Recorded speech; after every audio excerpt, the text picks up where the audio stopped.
Hi guys, welcome to CarTech again. Today another how-to video, how to use the launch control on the Audi SQ2. Really a rare car in Holland. It's really easy. I've got the car in the dynamic mode with the Audi Drive Select. Then you press the ESP once, so it gives the sign to let you know that it's limited stability. So, and if it's off, you can just push the car or in sport or in the manual mode.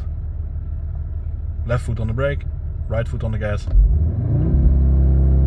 and just hit the full throttle, and then the launch control will work.